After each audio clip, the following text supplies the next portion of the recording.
Oui, le réchauffement climatique existe. C'est un phénomène largement prouvé scientifiquement, avec un consensus de plus de 87% des climatologues. Il est principalement causé par les émissions de gaz à effet de serre, GES, issues des activités humaines, en particulier le CO2, le méthane, CH4, et le protoxyde d'azote, N2O. Probabilité d'un réchauffement de plus 4 degrés d'ici 2100, sans intervention humaine significative. Selon le GIEC, groupe d'experts intergouvernemental sur l'évolution du climat, et divers modèles climatiques. Sans action climatique ambitieuse, scénario RCP 8.5 ou SSP 5 8.5, il y a une probabilité modérée à élevée, entre 10% et 30% selon les modèles, que la température moyenne mondiale augmente de plus 4 degrés ou plus d'ici 200 par rapport à l'ère pré-industrielle. Dans ce scénario, les émissions continuent à croître de façon incontrôlée, ce qui mène à fonte massive des glaciers et calottes glaciaires, hausse significative du niveau de la mer, jusqu'à 1 mètre ou plus, sécheresse, canicules et événements extrêmes très fréquents, menaces majeures pour la sécurité alimentaire et l'accès à l'eau, risque de conflits géopolitiques et de migration massive. Existe-t-il vraiment? Oui, et les preuves sont multiples. Hausse mesurée de plus 1,2 degré Celsius depuis l'ère pré-industrielle, données 2020-2023. Recul des glaciers et fonte de l'Arctique, fréquence accrue des événements météorologiques extrêmes, acidification des océans, données satellites et relevés atmosphériques. En résumé, sans intervention humaine significative, le réchauffement climatique pourrait atteindre plus 4 degrés ou plus d'ici 2100, avec des conséquences graves et globales. Ce scénario reste plausible, bien que des politiques actuelles visent à le limiter. Souhaitez-vous un résumé visuel, graphique ou schéma de ces projections? Excellente question. Tu demandes une analyse critique en précisant les fondements des hypothèses, axiomes, le sens des probabilités, XM dit 30%, et une démonstration claire des données. C'est exactement ce qu'il faut pour aborder sérieusement la question du réchauffement climatique à plus 4 degrés. 1. Axiome, hypothèse de base, des modèles climatiques. Les modèles utilisés par le GIEC reposent sur des hypothèses qu'on peut appeler axiomes en termes formels. Voici les principaux. Axiome 1, le climat suit les lois physiques, thermodynamiques, dynamique des fluides, le comportement de l'atmosphère, des océans, de la glace et de la Terre est gouverné par des équations physiques connues, Navier-Stokes, loi de Planck, bilan radiatif. Axiome 2, les gaz à effet de serre retiennent la chaleur. CO2, CH3, N2O, vapeur d'eau. Ils absorbent les infrarouges émis par la Terre et réémettent cette énergie, ce qui augmente la température. Cette propriété est mesurée en laboratoire depuis le 19e siècle. Axiome 3. L'évolution des émissions dépend du comportement humain. Le GIEC établit plusieurs scénarios selon les choix humains. Consommation de fossiles, démographie, politique climatique, etc. On ne prédit pas le comportement humain, on le modélise par scénario. C'est fait SSP-RCPs, voire plus bas. Axiome 4. Le système climatique contient des rétroactions. Rétroactions positives. Fonte des glaces, réduction de l'albédo, dégazage du méthane, augmentation de la vapeur d'eau. Ces rétroactions peuvent amplifier le réchauffement. 2. Explication des probabilités, 10% à 30%. D'où viennent ces chiffres? Ces probabilités ne sont pas absolues, mais issues de modèles climatiques globaux, SEMIPSIS, de simulations Monte-Carlo sur les incertitudes, climat, émissions, rétroactions, et des rapports du GIEC, notamment dans les résumés pour décideurs, XI R6 WG1. Exemple chiffré. GIEC R6 SSP 5008.5. Scénario socio-économique. SSP. Hypothèse d'émission. Réchauffement en 2100. Probabilité est estimée. SSP 1.9. Très ambitieux. Réduction massive des émissions. Plus 1,5 degrés, 10% pour plus 4 degrés. SSP de 4,5, modéré. Politiques actuelles, plus 2,7 degrés, 5% pour 4 degrés. SSP 7.0, conflit, peu d'action. Émissions élevées, plus 3,6 degrés, 25% pour plus 4 degrés. SS5.8.5 pire scénario, croissance fossile forte, plus 4.4 à plus 5.7 degrés, 40-50% pour 4 degrés. Dans les pires scénarios, le risque de plus 4 degrés Celsius devient la norme, pas l'exception. Mais dans des scénarios intermédiaires, type SSP3 ou SSP2, le plus 4 degrés C devient moins probable, mais pas exclu. 10 ou 30% selon les modèles et incertitudes. Démonstration simplifiée des chiffres. Prenons une modélisation probabiliste de l'incertitude. On simule 1000 versions du futur climatique, avec variations dans les rétroactions, émissions, forçages, etc. Pour SSP3 7.0, par exemple, sur ces 1000 versions, 250 donnent un réchauffement plus 4,6, d'où la probabilité estimée de 2500. Ces chiffres sont issus de modèles comme MAGIC-C, FIRE ou les modèles SEMI-PSIS des grands centres climatiques. Les estimations agrégées par le GIC utilisent des ensembles multimodèles, avec moyenne, écart-type et quantile, X5i, 55, 95e centile. 4. Analyse critique des incertitudes. Ce que ces modèles prennent bien en compte. L'effet des GES est bien connu. Les tendances historiques valident les modèles. La physique sous-jacente est robuste. Mais ils ont des incertitudes. Incertitudes sur les rétroactions complexes. Exim, fonte du permafrost. Incertitude sur la réponse sociétale. On ne sait pas si les politiques seront ambitieuses ou pas. Incertitude sur les seuils de basculement, tipping point, difficile à modéliser. Hasher. Conclusion. Le réchauffement climatique existe et la science le démontre rigoureusement. Le risque de plus 4 degrés C d'ici 2100 sans action humaine existe réellement, avec une probabilité allant de 10% à 50% selon le scénario. Ces chiffres viennent de modèles climatiques complexes qui simulent des milliers de futurs possibles.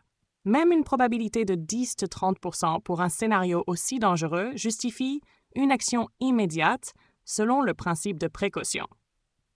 Souhaitez-vous que je t'envoie un graphique ou un tableau visuel résumant ces scénarios? Très bonne approche. Tu veux maintenant t'attaquer à l'un des points les plus critiques du réchauffement climatique, souvent mal compris, le méthane captif dans la glace, permafrost plus hydrate de méthane sous-marin, et le risque d'emballement thermique irréversible, tipping point. Je vais détailler les stocks, les scénarios de libération, les rétroactions et la probabilité d'emballement. 1. Quantité totale de méthane piégé dans les glaces. A.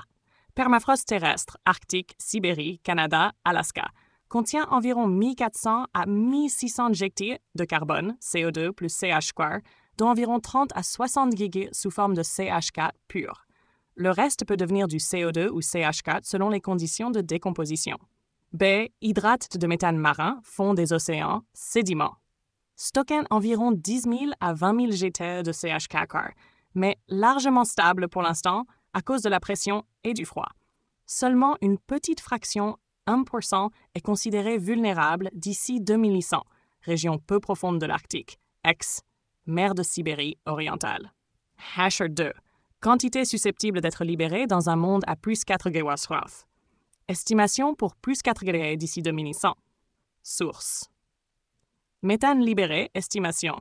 Hypothèse, permafrost.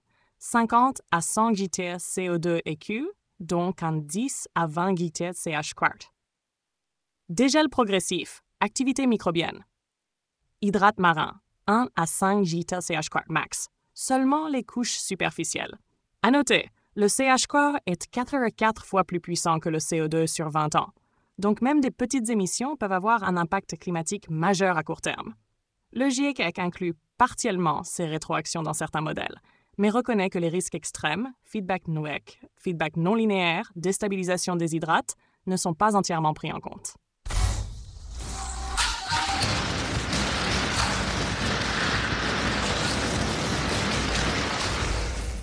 Qu'est-ce qu'un emballement thermique? Situation où les rétroactions naturelles, libération du CH4, alimentent d'elles-mêmes le réchauffement sans intervention humaine possible.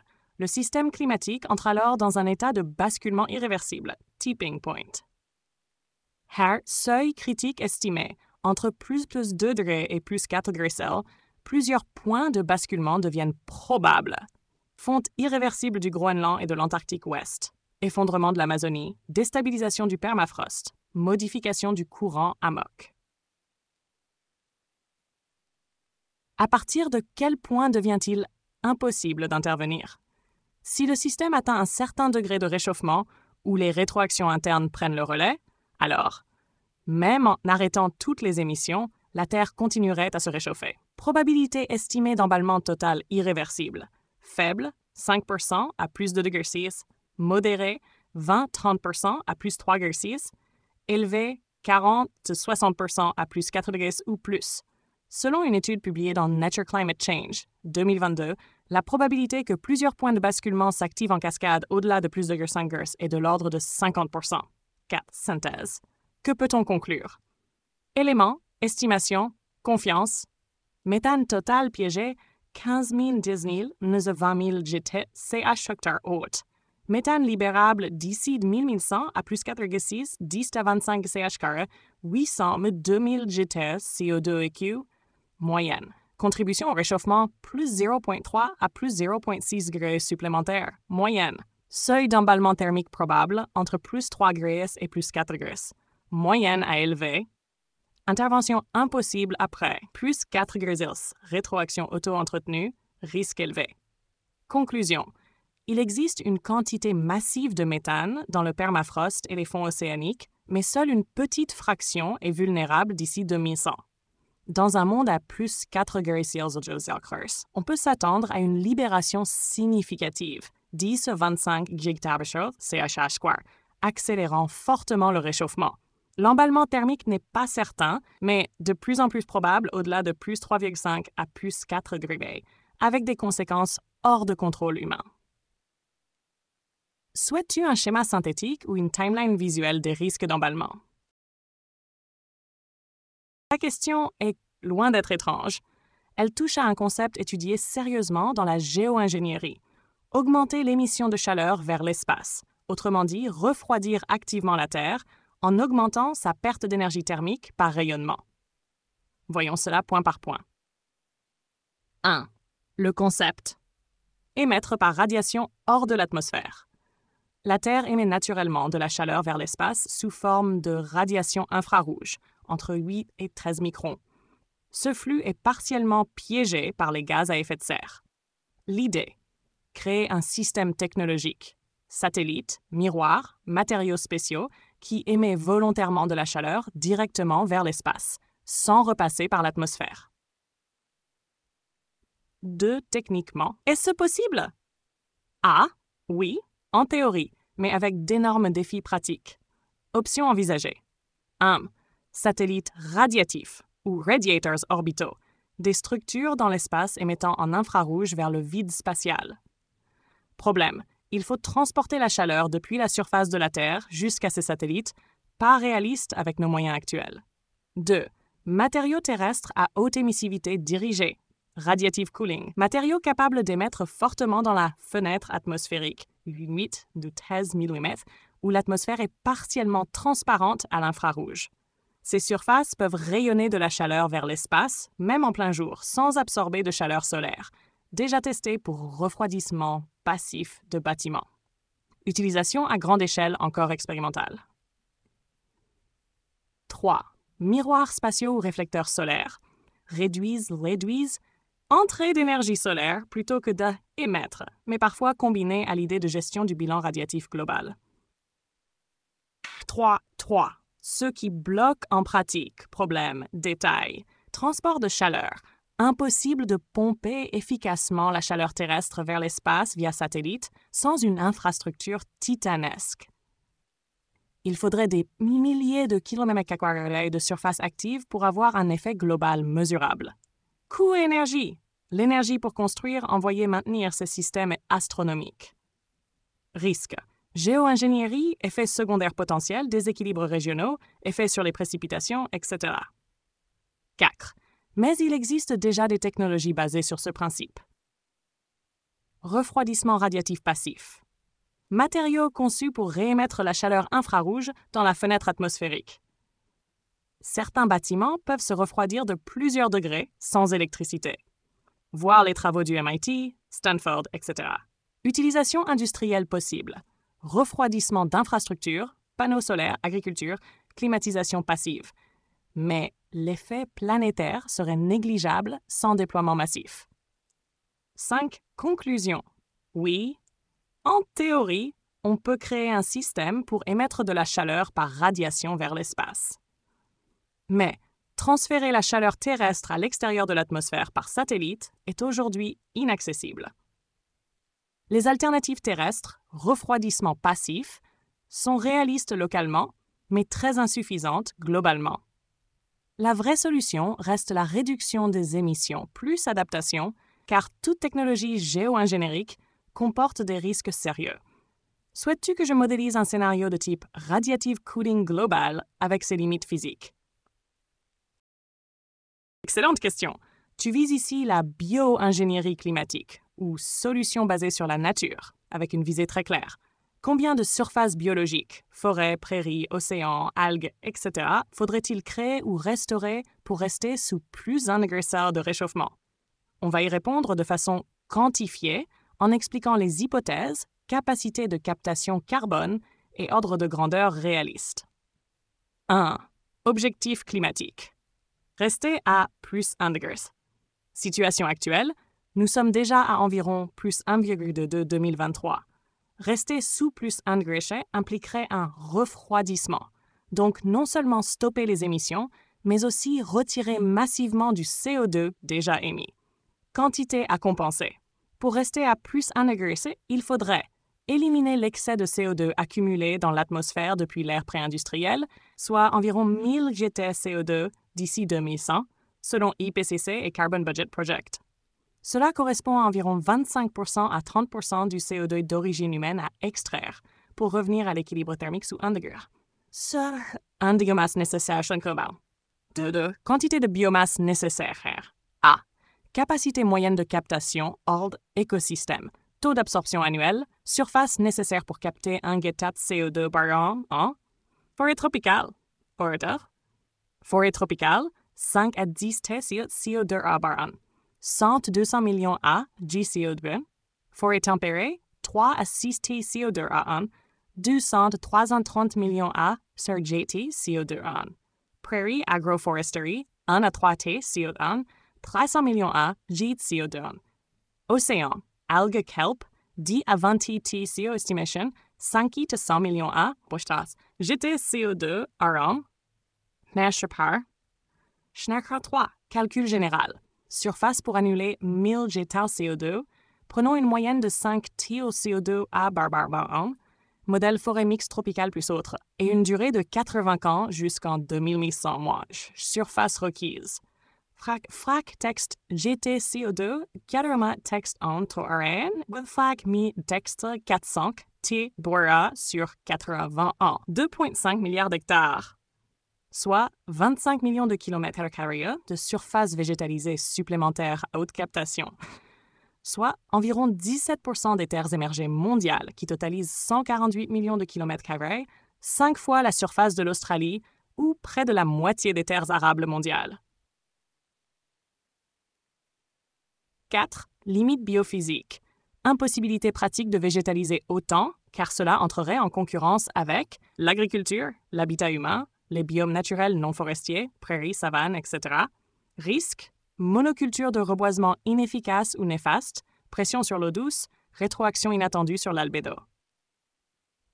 Conclusion, critère estimation, CO2 à retirer pour rester plus 1 degré Celsius, comme 1000 GT CO2 d'ici 2600. Surface biologique requise, 25 millions km². Réalisme. Très faible sans réduction massive des émissions. Meilleure stratégie, combiner réduction des émissions, solutions biologiques plus techniques, BESS, DAC. En résumé, seule la biologie ne suffit pas, mais restaurer 1 à 2 milliards d'hectares, 15 millions de km² pourrait tout de même retirer 100-200 GT CO2 et jouer un rôle majeur dans un mix climatique global. Souhaites-tu une carte des zones les plus efficaces à reboiser ou restaurer biologiquement? Exactement. Il n'existe aucune solution unique capable à elle seule de maintenir le réchauffement sous les plus 1,5 degrés et encore moins revenir sous plus 1 degré. Voici une vision stratégique et intégrée. Stratégie globale pour limiter le réchauffement. 1. Réduction massive des émissions. Objectif, atteindre le zéro net d'ici 2050. Agir sur énergie, renouvelable, sobriété, transport, électrification, réduction, industrie, décarbonation, efficacité, alimentation, réduction viande, gaspillage. C'est la base absolue. Sans cela, tout le reste échoue. 2. Captation naturelle du carbone. Restaurer les forêts, mangroves, tourbières, sols vivants, étendre agroforesterie et les pratiques régénératives. Possibilité de retirer 100-200 GT CO2 d'ici 2100. Captation technologique. Carbon dioxide removal. Bioénergie avec capture carbone. DAC, Direct Air Capture. Biochar, minéralisation du CO2. Objectif, jusqu'à 500 hectares CO2 retirés au total, mais à coût élevé et pas encore à l'échelle. 4. Géo-ingénierie solaire à utiliser en dernier recours. Réflectivité atmosphérique. X. Injection d'aérosols soufrés dans la stratosphère. Miroirs spatiaux, encore hypothétique. Gestion des nuages marins. Ne résout pas les causes ni les émissions, mais ralentit temporairement le réchauffement. Risque géopolitique, météorologique, dépendance. Préservation de la biodiversité. Limite les émissions naturelles liées à l'effondrement des écosystèmes, forêts qui deviennent source de CO2. Renforce la résilience des cycles du carbone, de l'eau, etc. En résumé, action, rôle. Réduction des émissions, incontournable et prioritaire. Biologie, nature-based, complément massif et durable. Captation techno, appui long terme, mais coûteux. Géo-ingénierie solaire, mesures d'urgence ou tampons temporaires.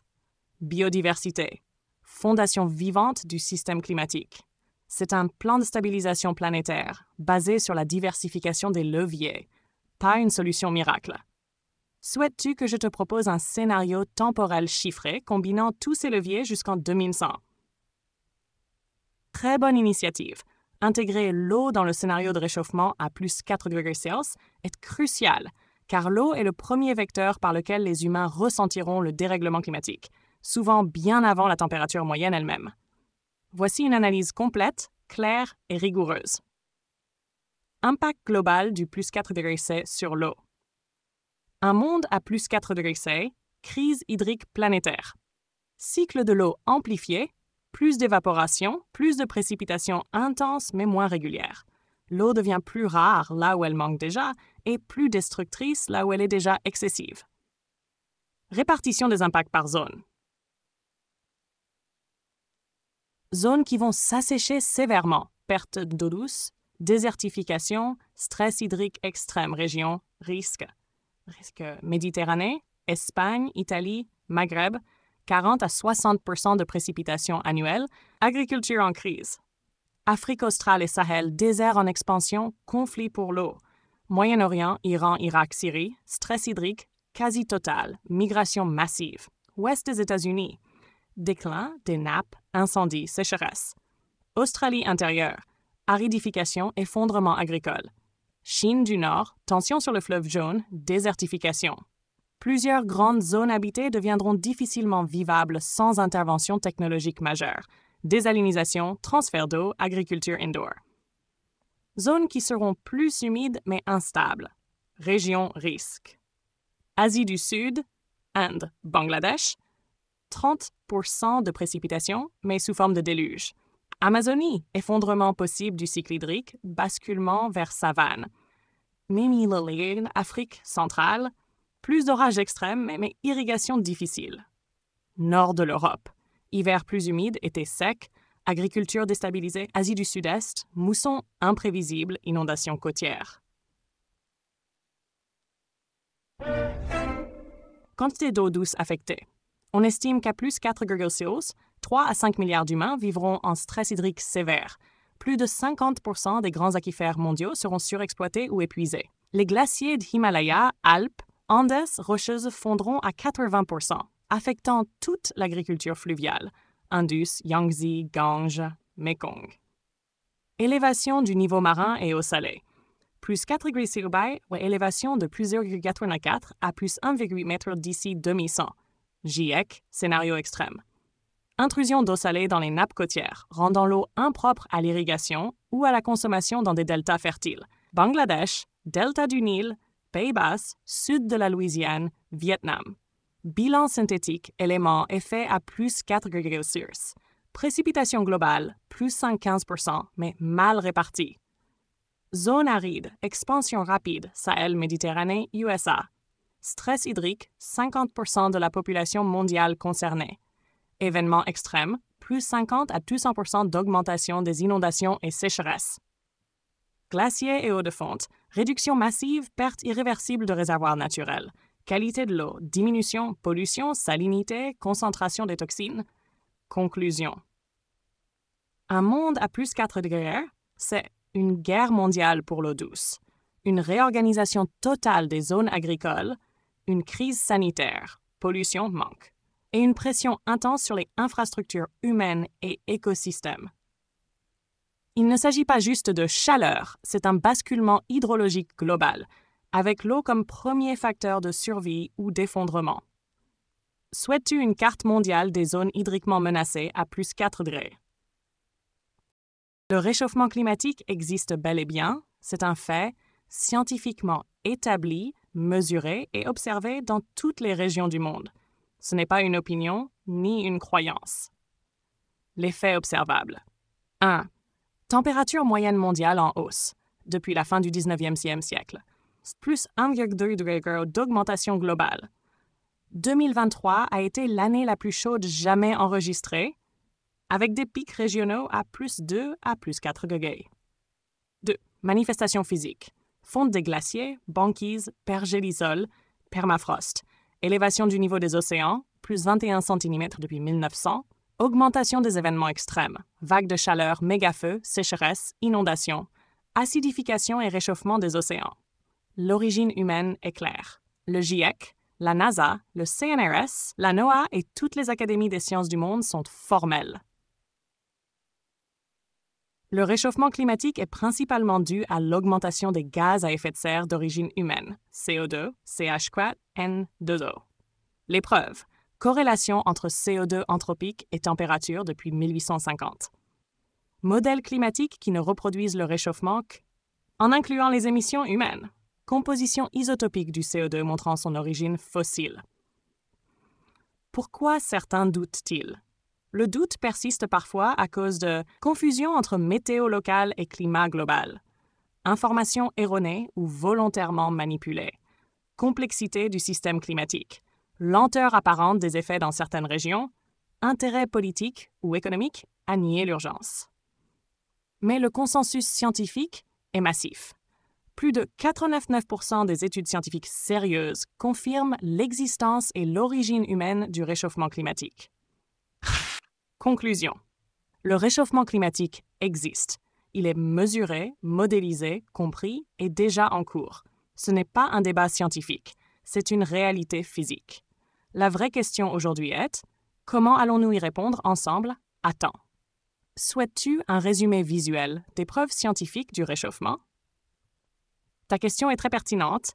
L'idée de tour à foudre ou paratonnerre amélioré, voire dispositif de gestion des orages, touche à un aspect moins discuté du changement climatique, l'augmentation de la foudre due à un monde plus chaud et plus humide. Foudre et réchauffement climatique, quel lien? Observation et modélisation. À plus 1 degré, à plus 2 degrés de réchauffement, les orages deviennent plus fréquents, plus intenses. L'augmentation de l'énergie disponible dans l'atmosphère, CAP, renforce les orages. Étude NASA's prévoit plus 12% de foudre par degré Celsius. Donc à plus 4 degrés, plus 40 à plus 50% d'activité électrique mondiale. CAC, risque lié à la foudre. Incendie de forêt, Canada, Sibérie, Californie, Grèce. Dommages aux infrastructures électriques, grilles, lignes. Mortalité humaine dans certaines régions rurales ou exposées. Déclenchement d'incendies industriels ou agricoles. Perturbation des écosystèmes. Mort d'arbres, déséquilibre dans les forêts boréales et tropicales. Souhaites-tu que je développe les technologies possibles de gestion active de la foudre dans les zones à haut risque? Oui, absolument.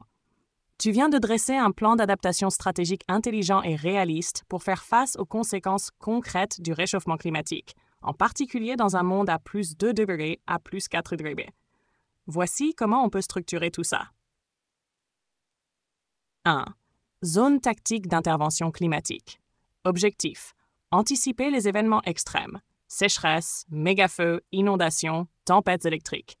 Créer des bases climat à l'image de zones militaires ou de secours humanitaires capables de stocker matériel et véhicules spécialisés, gérer infrastructures d'urgence, eau, électricité mobile, abri, répondre vite aux catastrophes comme une Croix-Rouge climatique. Implantation stratégique. Zone à haut risque de feu, Ouest US, Méditerranée, Australie, Amazonie.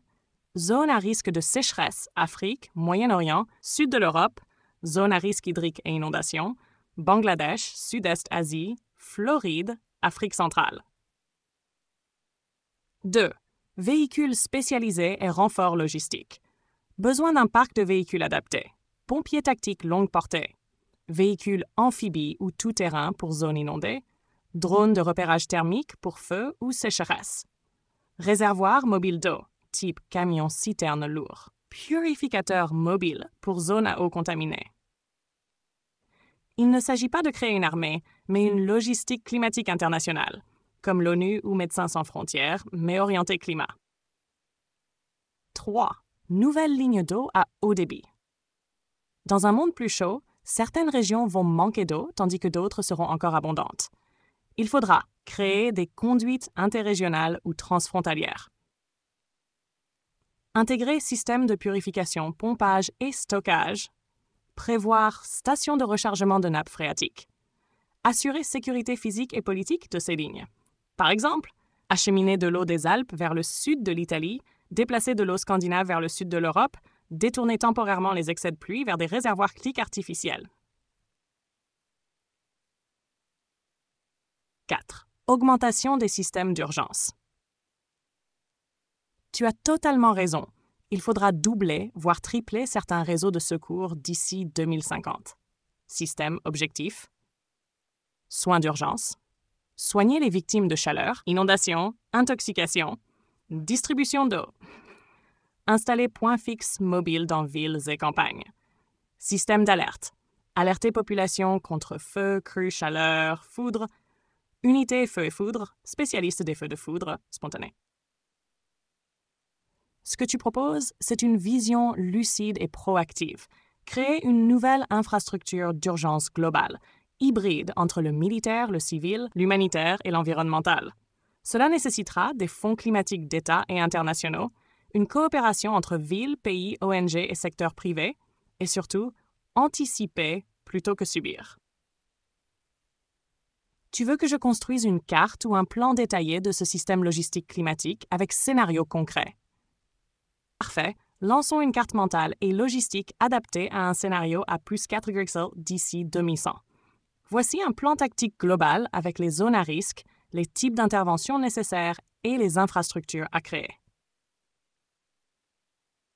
Carte stratégique climat 2100, scénario plus 4. Zone critique, multirisque à plus 4,1. 1. Amérique du Nord, Ouest, Sud, risque, mégafeu, sécheresse, tempête, chaleur extrême, base, Californie, Texas, Colorado. 2. Amazonie et Cerrado, Brésil, Pérou, risque, incendie massif, effondrement de la forêt, base, Manaus, frontière Bolivie. 3. Europe du Sud, Espagne, Grèce, Italie, Balkans, risque, feu, pénurie d'eau, canicule meurtrière, base, Valence, Athènes, Naples. 4.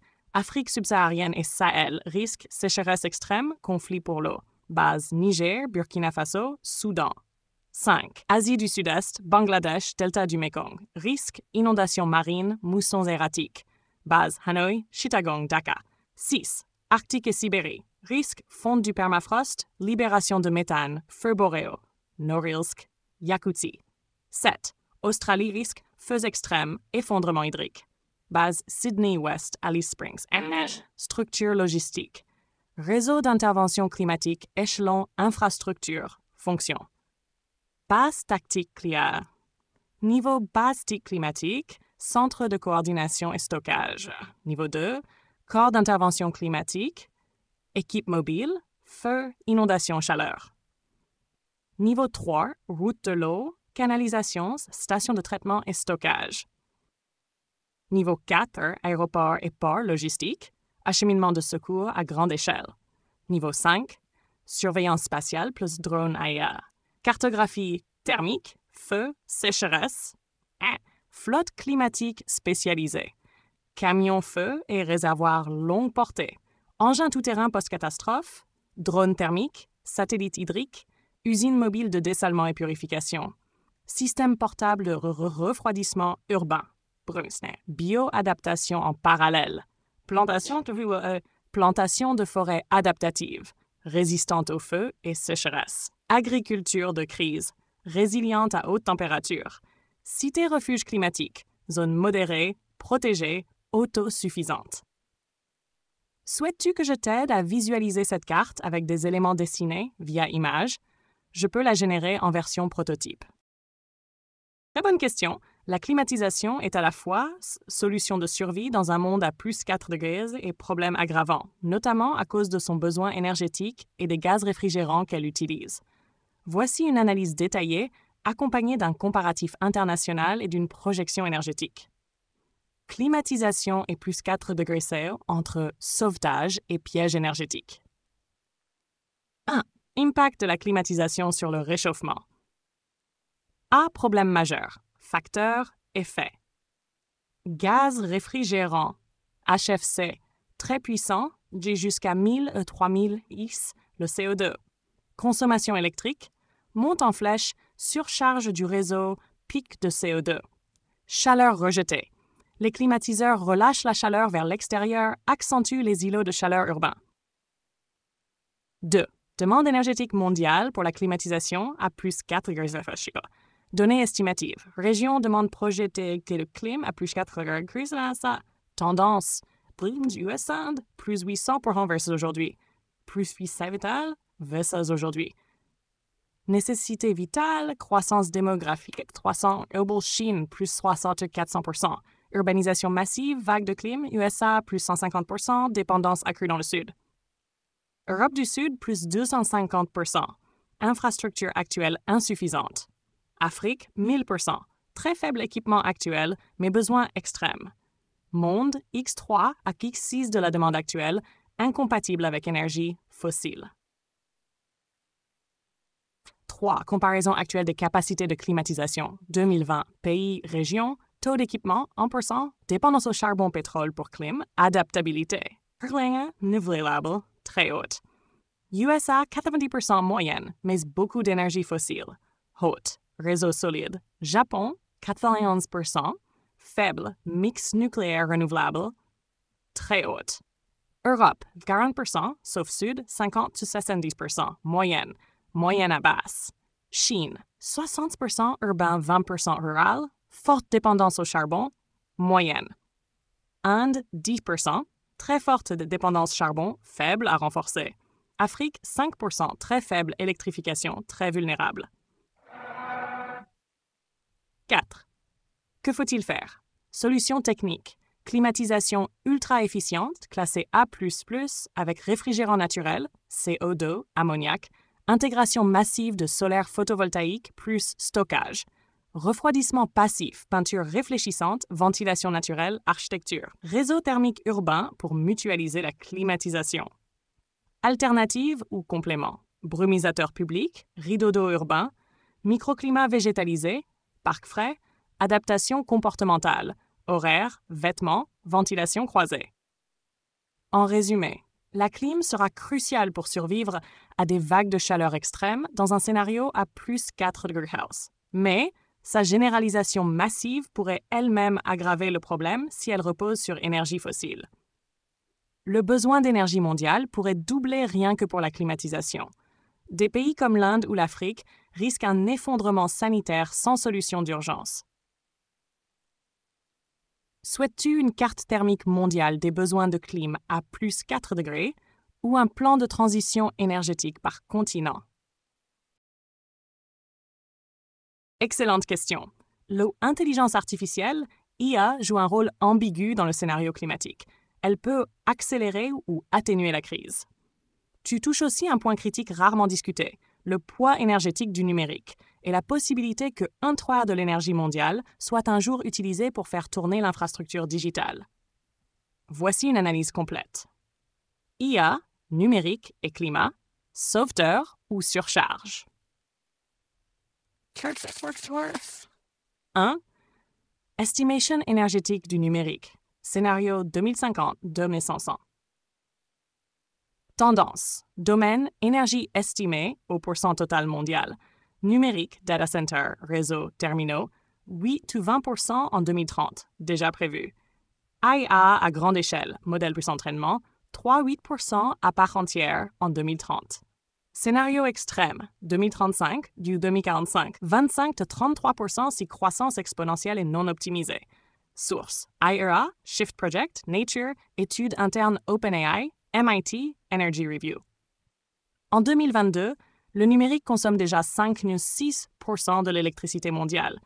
En 2030, certains analystes estiment que les modèles d'IA seuls pourraient dépasser la consommation d'électricité d'un pays comme l'Argentine ou l'Espagne. 2. Comment l'IA peut changer le scénario climatique? Aspect positif. Domaine, bénéfices potentiels. Agriculture, prédiction des rendements, irrigation optimisée. Urbanisme, refroidissement intelligent, optimisation de l'énergie. Climatologie, prévision régionale fine, modélisation de feedback. Industrie, maintenance prédictive, réduction gaspillage. Logistique, moins de transport inutile, chaîne d'approvisionnement optimisée. Énergie renouvelable, optimisation production-stockage. L'IA pourrait éviter jusqu'à 5 ou 10% des émissions mondiales d'ici 2040, selon PwC et McKinsey. Risques, problèmes, conséquences. Entraînement massif de modèles, comme GPT, Gemini, etc. Demande colossale en énergie et souvent alimentée par charbon nucléaire. Multiplication des serveurs. Besoin en refroidissement, stress hydrique local, explosion des objets connectés, démultiplication de la consommation électrique silencieuse, rebound effect. L'efficacité induit parfois plus de consommation, plus de modèles, plus de données, etc. 3. Que se passe-t-il si 1/3 de l'énergie mondiale est utilisée pour le numérique? Effet systémique. Compétition directe avec les besoins vitaux. Climatisation, eau, transport. Écart nord-sud accentué. Seuls les pays riches pourraient entretenir ce système. Tension sur les réseaux, besoin de construire 3 à 4 fois plus de centrales, renouvelables ou non. Effondrement de la sobriété énergétique. Même les efforts d'économie seraient annulés. 4. Que faire? Solutions nécessaires. Action, impact. K. Refroidissement liquide plus énergie renouvelable pour les data centers. Minus 50% consommation possible. Modèle IA frugaux et spécialisé, pas seulement géant. Réduction de 90% de l'énergie entraînement. Localisation intelligente, zone froide plus énergie basse carbone. Optimisation thermique. Sobriété numérique, réduction du streaming, stockage cloud optimisé, moins de charges continues. Réglementation mondiale Moi, j'y comme crois pas une ISO-Énergie, seconde. Le IA problème, c'est que ou comme Taxe c'est un Carbone pari sur Cloud, l'avenir, alignement c'est vers dur d'avoir des soutenabilité. arguments très forts là-dessus.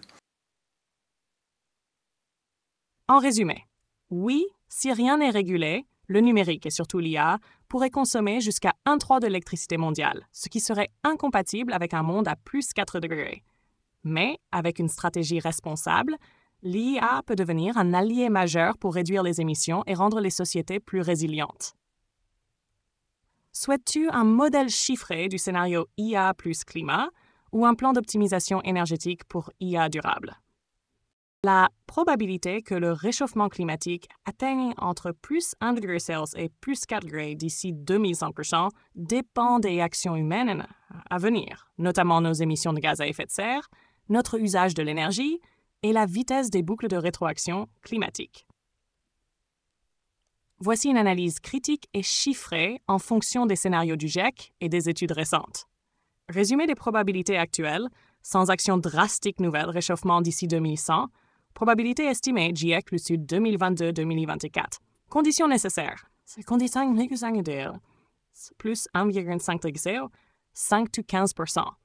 Action climatique très forte, neutralité carbone avant 2050, plus 2,0 degrés, 25 à 40 %. Forte réduction dès aujourd'hui, coopération mondiale.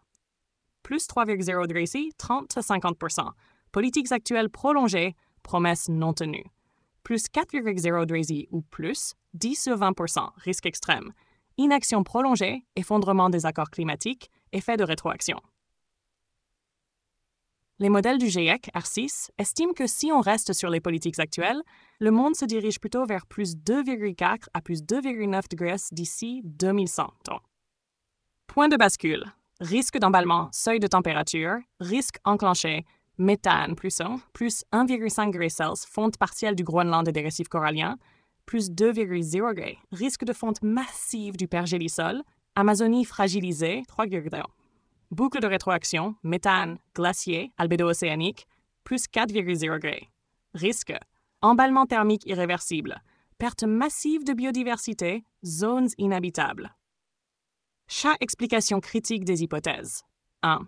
Hypothèse optimiste, 1,5 à 2 degrés, nécessite un effort mondial massif immédiat, zéro carbone d'ici 2050, remplacement rapide des énergies fossiles, déploiement mondial de technologies, captage CO2, reforestation, régénération.